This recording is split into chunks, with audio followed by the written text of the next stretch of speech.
Betsy, what you doing? We're diving into financial basics today, right?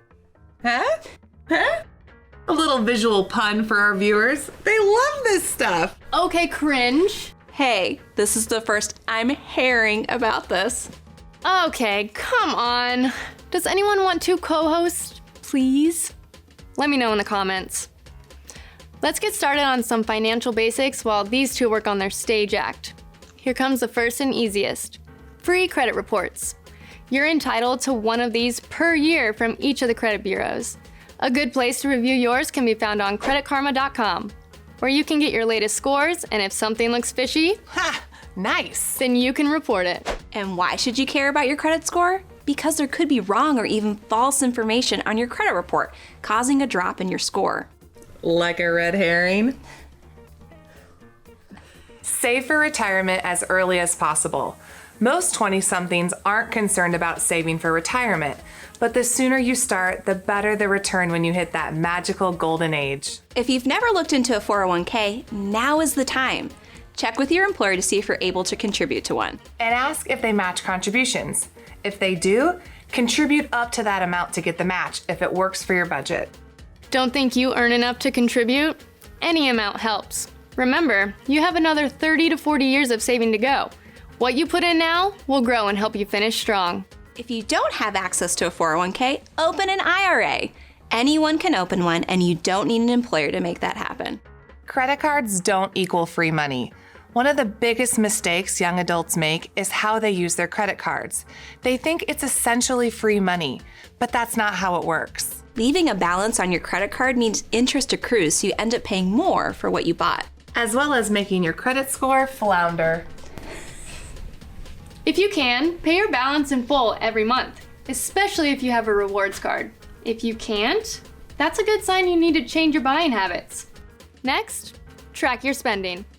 Yeah, I know we've been talking about budgeting in a lot of our episodes, and it's harder for some to get that started, especially when you're in your 20s. Most people aren't aware of where their money is going.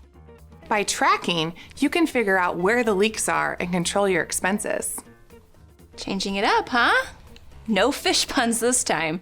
Here's an episode we did on budgeting apps. Worth a look. Pay off loan debt. A lot of diplomas go hand in hand with student loan balances. It's easy to start paying the minimum and never look at it again. Same goes for credit cards. That's not against the rules, but it's better to charge within your means. Exactly. Your statement says $100 is due, so you pay $100. Now, there are strategies here for paying down debt so you can get to this point. Two popular methods are the debt snowball and debt avalanche.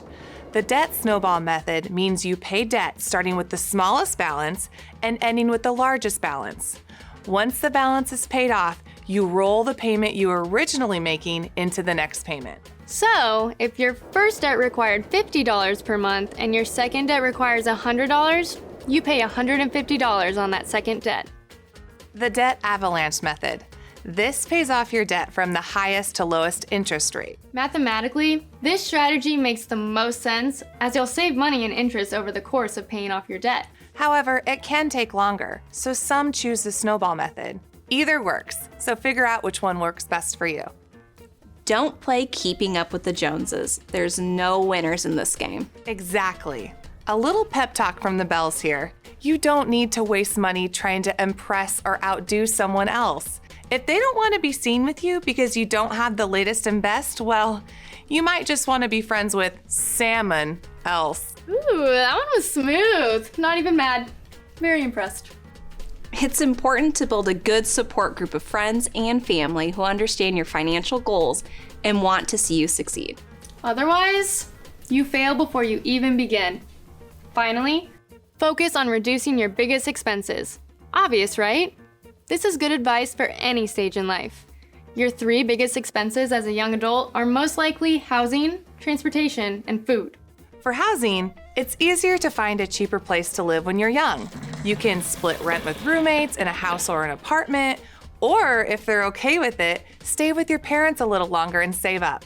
Depending on where you live, it might be cheaper to take public transportation or find a place to live that's close to work, so you can walk or bike, weather permitting. Yes, And that savings on car repairs, insurance, gas, and parking is huge. If those aren't an option, carpool with coworkers or look into a fuel-efficient car. Food is the easiest expense to slash. Plan your meals, shop sales, use coupons, get a loyalty card, buy in bulk, and don't shop when you're hungry. I've done that. You're not the only one. Oof. Keep educating yourself. You'll find that your financial needs change and your approach should evolve to match those needs. That's it! Done! Holy mackerel! Tuna in next time. I am so proud of you girls. See you later.